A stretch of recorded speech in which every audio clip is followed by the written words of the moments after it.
and welcome to Pivotal Moments, a podcast where we talk about the changes we make in our lives. Whether it was a career move, burning everything down in order to grow, or simply deciding to start fresh in a new direction. We are all agents of change and have the power to pivot at any point, at any time. I'm your host, Melissa Robena, along with my co-host, Siria Gutierrez. Today we will begin a new series on the types of pivots people make, starting with intentional. Intentional pivots. So what do we mean by intentional? I think it's when we're talking about when you're at that crossroads and you have to make a decision. It's you are actively involved in making this decision as opposed to just letting the decision be made for you or for you to just drift off. I agree. These are the changes that we're choosing to make. Everyday examples can include things like healthy eating, exercise regimens, deciding to quit smoking, or maybe even getting married. Right. And I think the power of living intentionally is that it is powerful. And then you actually know that you're living your life as opposed to just living without any kind of purpose. And so I really want to, I personally want to live a more intentional life and have done different things to help me along that journey. When you talk about intentional, and it comes back, and I think we've talked about several times in various episodes about mindfulness and self-awareness, and I came across this really cool quote. It's from ivyexec.com, and it goes, "The research shows that leading successful change at work and in our lives is simply a choice. While change is inevitable, growth is entirely optional. Those who frame change as an opportunity ultimately find ways to succeed." I like that. I like that because, it's going, growth is entirely optional. And that comes back to that mindfulness, that intention in the choices and decisions that we make, right? Right. You don't have to grow out of an opportunity, right? Like you can either just take it for what it is. You can be like, oh, that really sucks. My life sucks. But you don't have to actually put in that work of growth because it is work to grow. Oh, absolutely. Tough work. It is absolutely tough work. And that's going to be different things for different people. But either way, you have to put in that work. And if you're not willing to do that at that point, well, then you're not going to grow. And so really it's making that decision to grow and to go forward with whatever decision it is that you're making, whether it's, like you said, weight loss, stopping smoking, not shopping, like Amazon money. Prime. Don't go after Amazon right now, okay? I can't say the anything. World's a scary place. You just came here this morning to my house and found an Amazon package. So Every time I come over, there's an Amazon package. Every time. But coming back to part of the quote, which is while change is inevitable. That is so true, right? We are just kind of floating around in this sea of change.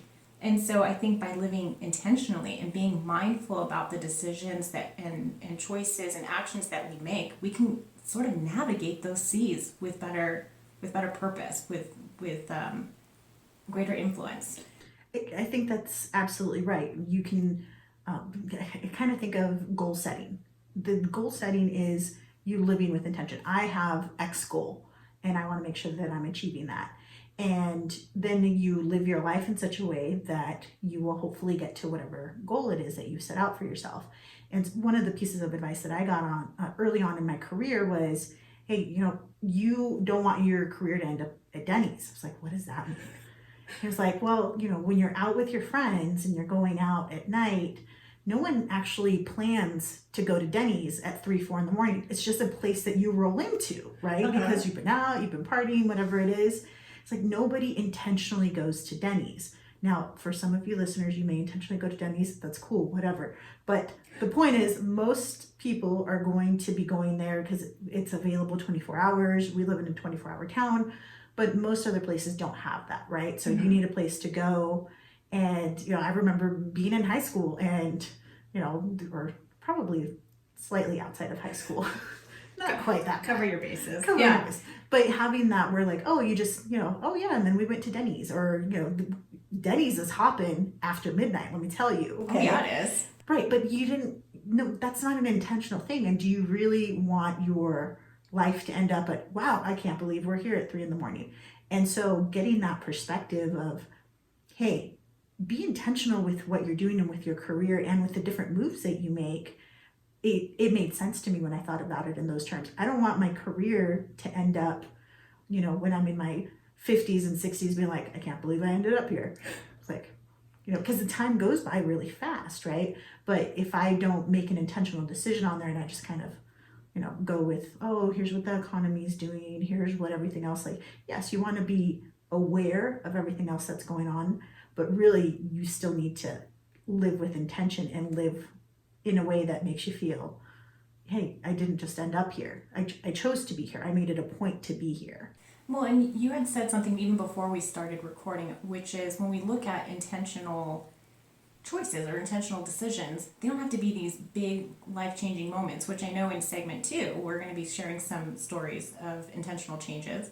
But I liked what you said, that there's even small intentional changes or choices that we make every day and we don't even think about it. Oh, we make all kinds of decisions every single day. And so that's, I think, when we get to talking about all of the decision making that we make, the more that you have automated, whether that's in yourself or in systems that you do in those processes, and I think that's something like you really enjoy. I enjoy doing that kind of work too, just figuring out, okay, I know it's going to take a lot of work for me to do this right now, but if I have been able to create, a template of an email that I write all the time, I've done it at every single job that I've been at, where I just figure out, oh, this is something that it makes sense for me to do this now because it's going to be more efficient for me down the road. It's going to benefit me somewhere else. And really that's kind of what you're thinking about when, how do you want to spend your time? Do I want to spend my time rewriting the same sentence over and over again? No, I don't. And one of the other things that I use is I use a lot of shortcuts on, just customized words where, I don't ever actually spell out my entire name. I spell out SLG and boom, there goes my whole name. And like, I wish my team would do it because then my name would be right every single time. Baby steps, baby. Baby steps. I know. But there's things that you can do, and just knowing, hey, it's going to take a little bit of work here, but it's going to pay dividends out in the long run. And you wouldn't only do that in your work, right? You also do that in your personal life, like knowing, hey, I've built this muscle of saving money or paying down debt, whatever that is. The more you do it, the easier it becomes, and then it's not a decision that you actively have to make every day. It's oh yeah, of course I already do that. Like, maxing out your 401k. If you do that early on in your career, it will be an easy thing for you to do, as opposed to, oh wow, it's a really daunting task to save that much money. Yeah, you don't feel it. But when you were talking about it, it made me think how many decisions we make that's just on autopilot, and how if we just stop and pause and really reflect on these actions or words or conversational exchanges that we have, how much different it would be if we actually started to pay attention to these decisions that we make on autopilot.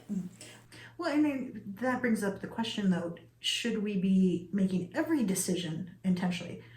How to drive my car to your house, most of that is on autopilot, right? I don't need to spend that much bandwidth, and that's kind of what your brain really likes. Your brain actually likes you to form these habits because then it just knows what to do, and then your subconscious just kicks in, and it's kind of that default mode that we've talked about before.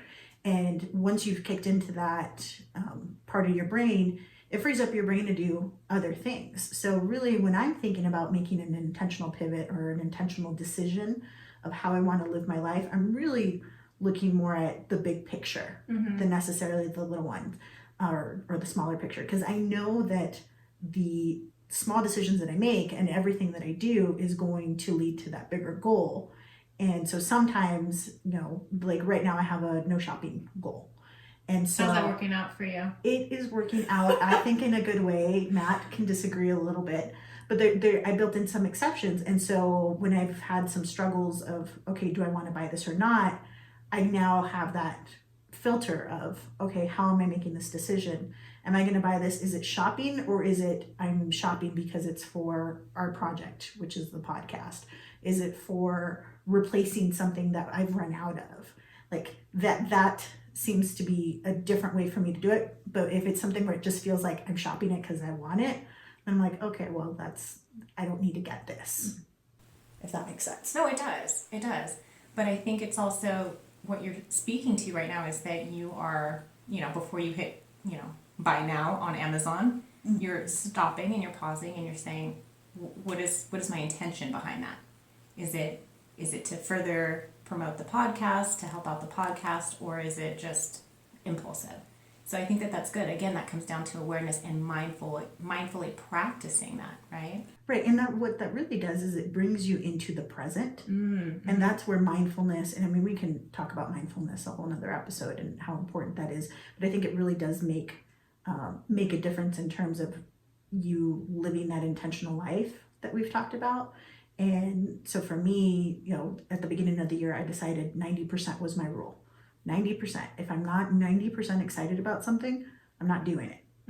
And that has helped me say no to things and just kind of own my voice a little bit more, because I want to be engaged in things. I want to show up as the best version of myself to everything that I'm doing. So if it's, for me, it's a 90% rule that I'm working on. And when I told my therapist about that, she's like, you've just moved into intention. You want to live your life intentionally every day. And I was like, I guess I do. Welcome back. We are going to talk about a really big intentional pivot that Melissa had, and I don't know the entire journey on this one. So I did mention that I was going to be sharing my weight loss journey, but you really don't know the details about it. So I've only known you as a skinny bitch. So well, growing up I was that skinny bitch, right?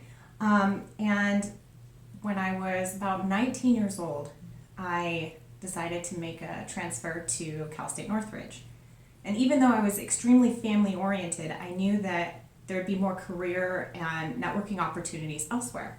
And so while I was excited about this new adventure that I was going to be embarking on, I was also incredibly homesick. And I was stressed out from the new course load, which is very different than a community college, and that led to depression. Okay, so let me stop you there real quick though. Yeah. Because I just want to paint for our listeners, yes, you were a skinny bitch, but not like I'm skinny fat. Like, you were an athletic kid. I was in sports constantly. Right, you were a soccer player? Soccer, softball, volleyball. I attempted basketball, but that doesn't work well for people of my stature. And I believe, if I'm correct, weren't you also Sporty Spice? I was Sporty Spice in Spice Girls in drama class. Had so much fun. So yeah, I had the bod. Okay, so you were rocking like the ideal, teenage figure. Let's just say I wish I could be the fat then, because when you're younger, you think, oh God, I'm so fat. I wish I could be that fat again. You know what I mean? Right. So, okay, so we're picturing you there, and people are running to the website to picture you now. But you're going from there, and then you transferred over and you got really homesick, right? Yeah, so I'm homesick, I'm depressed, and so when you couple that with the convenience of fast food, that just led to very poor eating habits. Is this your first time away from home? It was. And so and I didn't think that I was an emotional eater, but that's actually, later looking back, that's exactly what it was. And so at first I noticed that clothes weren't fitting. And as girls, we make the excuse of, well, I just got these jeans out of the dryer, so, they're a little snug. Has nothing to do with the fact that I just ate a double from In-N-Out. That can't be what it was. So, but I also started to notice that I was tired and more fatigued, and I was getting, my mind was clouded. So even my coursework became harder because I couldn't concentrate. Did you know how to cook back then? Yes.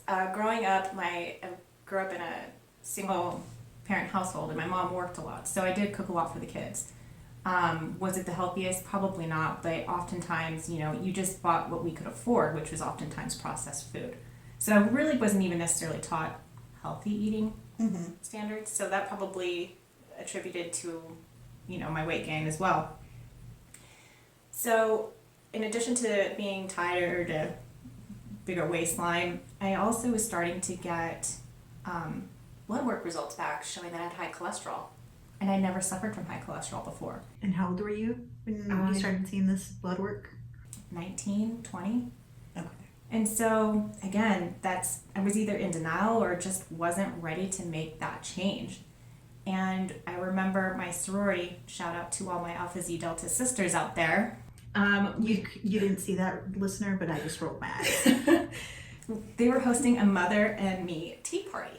And so I invited my mother, and she agreed to come and meet with me, and she drove the 3 hours, and we decided, let's just make a weekend out of it. Let's go and shop for new clothes. Frankly, at that time, I had nothing that fit me, let alone any formal wear that would fit me. So, much like every other girl, I tried on a million things, and nothing fit short of a potato sack, okay? And I remember... What stores were you going to? I don't know. I mean, that was like over 10 years ago. I don't remember. But we went to several different stores, just making a day of it. It was a lot of fun. And I remember my mom was being so nice, bringing me different sizes when I would try on an outfit and it didn't fit, and she would have to go back and get a bigger size. And just, to preface, my mother is also an emotional eater. And so she too has struggled with her weight most of her adult life. I think that's a lot of women. I think so. And men too. We don't talk about men as much, but mostly women. Yes, I remember she pulled back the curtain and she's handing me a dress, and I'm wearing one and I'm modeling it in front of the mirror, and I feel deflated. And she puts her hand on my shoulder and she looks at me and she's like, "Baby girl, you're too young to be struggling with this." And I knew what she was talking about. When you're heavy and you're putting on weight, you're putting on weight. You don't need anybody to tell you. And I know people are probably thinking... Wait. Hold on. You don't need people to tell you that you look a little bit big in that? No, and especially coming from a Hispanic background, I don't know about you, but my abuelita, may she rest in peace, she would get on to me for not eating, second or third helpings of her frijoles negros, but then would, turn around and say like, look like you put on some. So my mom would give me a hard time, and I would turn around and say, I didn't grow up in a third world country, mother. Yeah, but I mean, when she said that though, she walked out, and I just started crying in the dressing room. Mm-hmm. And I was determined at that point that I was going to start living a healthier life, not just losing weight, but being healthier, which encompasses looking at the reasons why I was emotionally eating. So it was a full body transformation, what I wanted to do. So let's paint a picture of, you've been emotionally eating now for 2 years. So in 2 years, I had put on 50 pounds. 50 pounds in 2 years. Mm-hmm. I started numerous diets. There was Fat Smash, Atkins, South Beach, and none of those seemed to work. I finally did find one, Weight Watchers, that seemed to work well with my lifestyle. And that's not to say that I didn't have setbacks, because I obviously did. I'll even share a setback with you. So in Weight Watchers, it goes off of a point system. And I had 24 points allocated to me for the entire day. And so my husband and we decided to go to Red Robin. This was many, many, many, many years ago. And so he's, orders a hamburger with fries, and I'm so jealous. And I'm looking at the menu, and I said, I'm going to get a BLTA croissant. And it comes with sliced lettuce like a loser, right? And I was like, but, I'm not having the fries like I want, and I'm not having a hamburger with bacon, which is really why I was there. So anyways, we enjoy our lunch, we're leaving, and I'm inputting my meal into the app. Again, 24 points allocated for the day. I enter in my BLTA croissant with sliced tomatoes, 26 points. Dang. So we sit in the car. That's one meal. I know. Okay, so my husband and frustrating. we get back into the car, and I start bawling. And I'm like, I can't believe, I just wasted, my entire day is gone. I basically can't eat anything but suck on air. I mean, I don't know what I'm going to do. But I mean, that was a huge setback. I started to doubt myself. Am I capable of doing this? What a failure I am. What did you do for the rest of the day?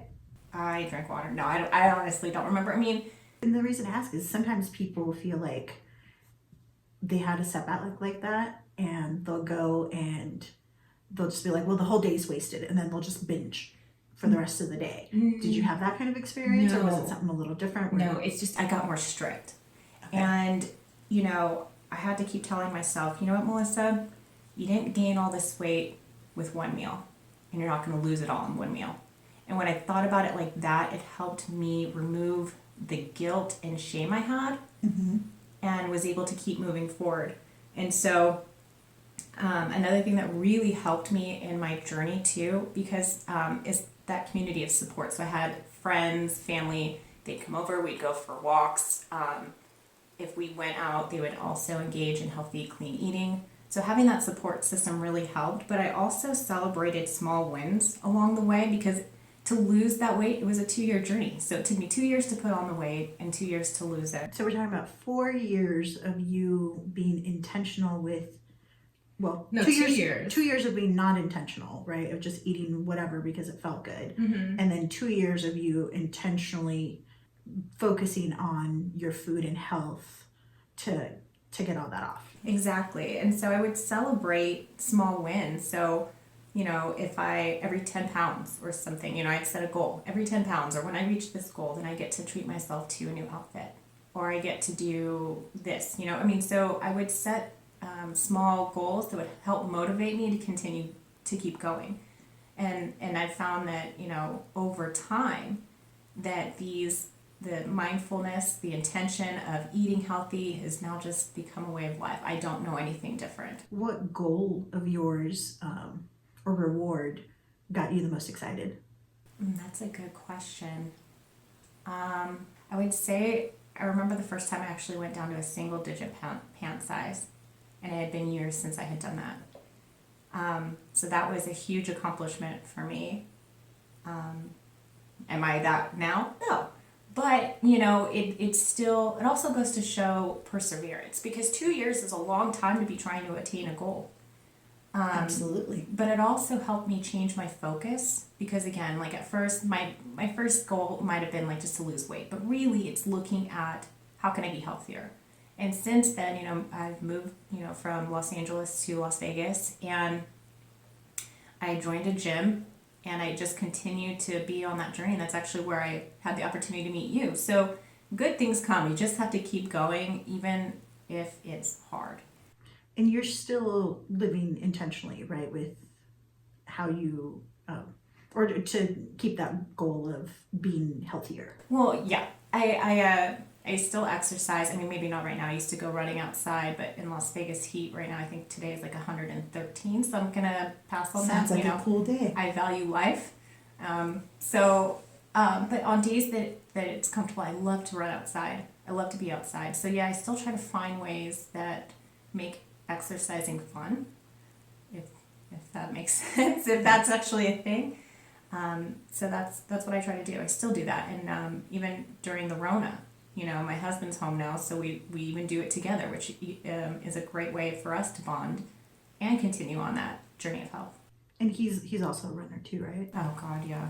He's way better than I. But yeah, he's the one that's been coaching me, so I can't keep up with him. So it goes into having that support system, but you always have that in mind. But we've known each other for a couple of years now, and so I think I have seen you indulge from time to time, right? Yeah, I mean that's not to say that you can't live life. I think that's everything in moderation. I think is probably one of the things that I took away. That's not to say I can't have a slice of cheesecake, or I can't. I mean, I just made flatbreads the other day.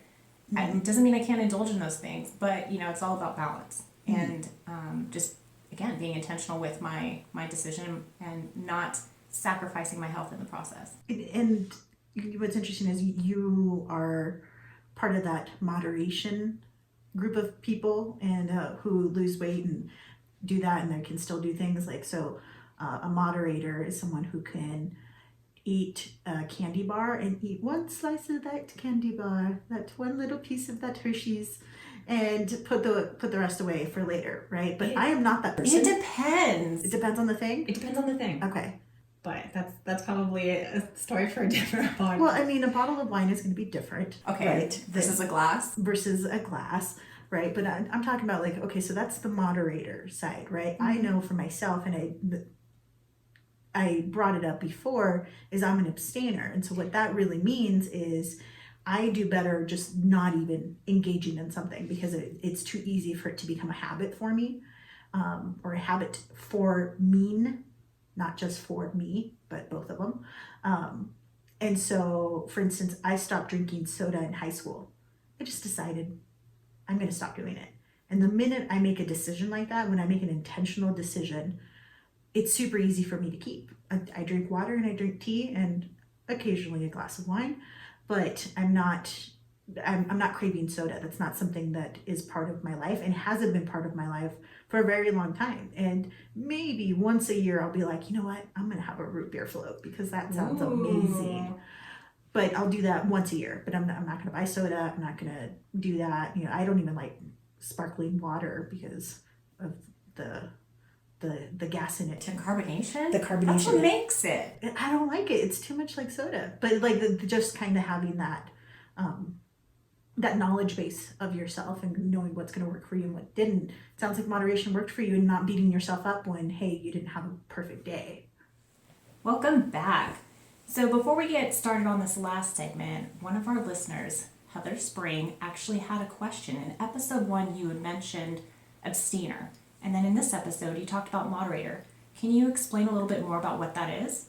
Yeah, so you guys will hear a lot about Gretchen Rubin. And so that was one of the things. But she labeled it and I knew about it. So Gretchen Rubin is the host of the Happier podcast. She is a writer and studies human behavior and happiness and those kinds of things. So she put a label on the two types of people or two types of behavior that she observed. So it's moderator, someone who can, you know, stretch out that candy bar for the whole week and enjoy a little piece every single day. Matt is one of those. So he moderates like our desserts at night because if I do it, it'd be like, here's the whole cake. Like, so it's okay. I can do it if I'm doing it with somebody else, but for myself to have that kind of control, yeah, it's not going to happen. And so an abstainer is going to be somebody who just stays away from something that they know is bad for them. And so Gretchen, for instance, she doesn't eat any carbs whatsoever. It's better for her not to have them. And so she just eats a lot of like an Atkins diet is kind of like, that's an example of where you're abstaining from something, or keto. You abstain from eating certain things or you try to limit it. And so for me, I know I'm better off not starting a habit that I know will be a bad thing. So like, you know, I think I shared this one with you, the caramel frappuccino habit that I used to do with road trips. Well, I don't do any road trips anymore. I haven't done road trips in ages. And so I kind of, my brain lured itself into going, you know what, that caramel frappuccino sounds delicious. And then before I knew it, it was like I was trying to go almost every day, and I was like, no, this is counter to my personal health goals and my financial goals. So I'm not going to do that. So it's better for me not to engage in something than it is for me to try to go, oh, a little bit of this, a little bit of that. So that's it for this episode. We want to hear from you. What intentional pivots have you made? Have you had a support system to help you along the way? Let us know at facebook.com/pivotalmomentshq. Join us next time when we will have our first guest. Who is it? You're going to have to tune in to find out. Once again, we'd like to thank our producer and music director, Ron Johnson. This has been an Astronomicus DMR production. Thank you for listening, and remember, it's never too late and you're right on time.